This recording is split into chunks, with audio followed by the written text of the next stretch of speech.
Hi everyone, my name is Cassie and I am a teacher for the PalFish Kids official classes. Today I'm here to help all of you pass your mock class to become an official PalFish teacher like me. Let's get started. You will be teaching a 25-minute mock class to a PalFish representative. You have to pretend that the PalFish representative is a little 6-year-old who does not speak any English. The slides are provided to you ahead of time so you have time to practice. During the class, you are able to see the student, they can see you, and you both share the slides so you will be able to both draw on the slides and interact that way together. First thing to think about is your classroom or your background behind you.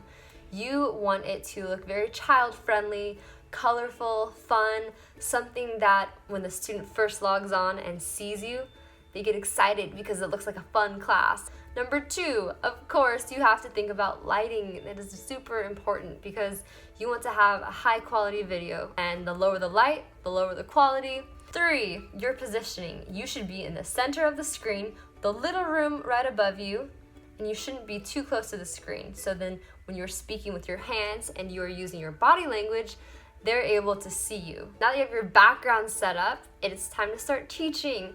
First, remember, you are teaching a little 6-year-old in this mock class who does not speak English.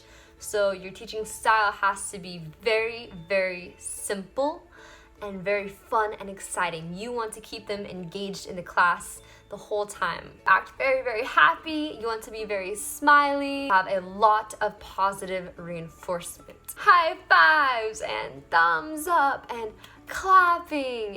One thing that the PalFish app comes with that I absolutely love is an AR feature. There are glasses, so all I'd have to do on the screen is click a button and then a pair of glasses will appear on me. Or they have a hat, they have some clothes, they have a lot of different options, and that makes it very fun for the kid. If they see you have a big red nose on, then they're going to be more engaged because you have their attention and you're funny and they want to listen to you and hear what you're saying and see what you're doing. Props. Props are very, very good to have. We sing the ABC song a lot, so if the ABCs are up here dancing with the kid and having fun, it encourages them to sing with you. You need to add some 3D depth to the video. Instead of saying, "What letter is this?" I'd say, "What letter is this?" Another fun prop I like to use, Mr. Smiley. Kids love him, they laugh every single time. "Hi, how's it going?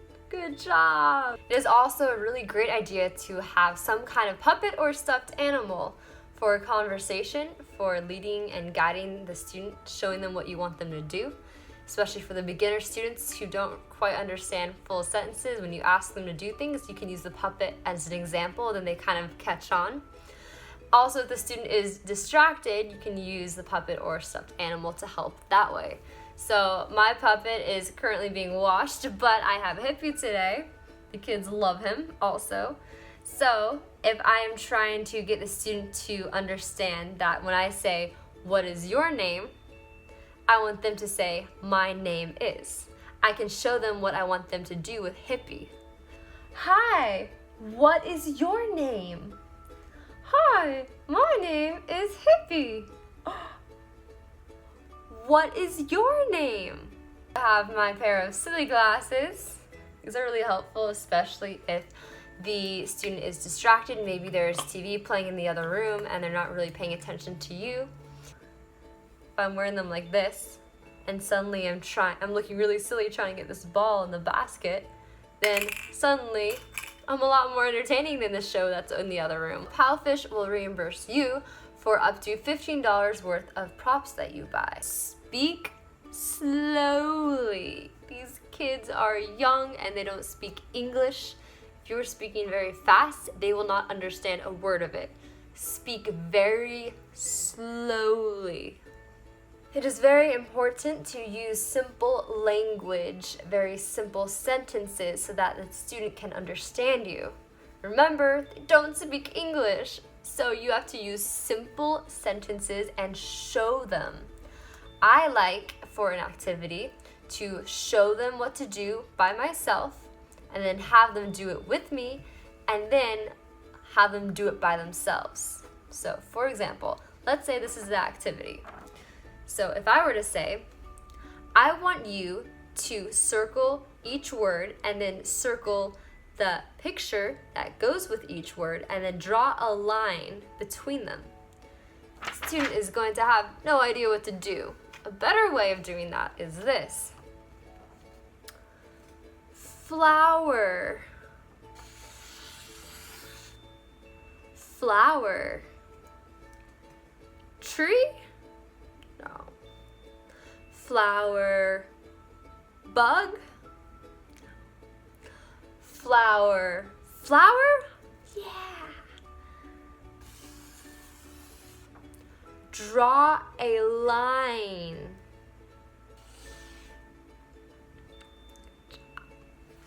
And then, as I said, I would have them do it with me, and then eventually at the end, I would say, draw a line for bug, for example. I know I just said to use simple language, but you still need to be grammatically correct.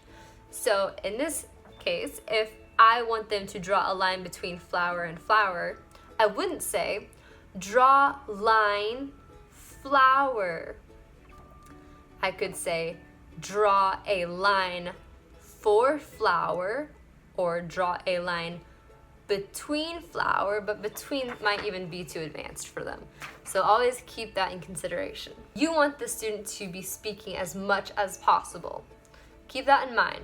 One thing I do to help encourage them to speak more and to use full sentences is correcting their answers. So for example, if I were to ask them, what is your name? And they say, May. Then I would say, my name is May.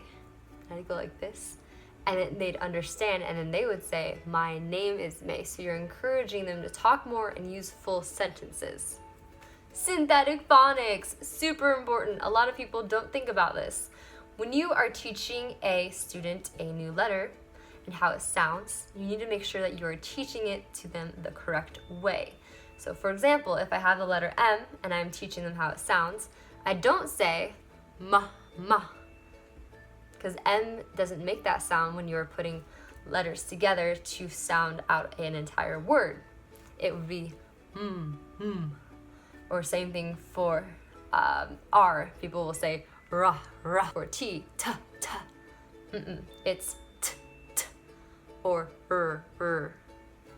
synthetic phonics. The last one I'm going to talk about is TPR, and I know that you have probably heard of this if you're watching any other video that's remotely like this one, but it is true. Total physical response is really important. It helps make the class more interactive, and it helps the student learn and be able to understand what you are trying to say. So for example, I say, I listen for you to repeat. The cow says moo. And the student would say, the cow says moo. I say it, I'm waiting to hear you repeat it.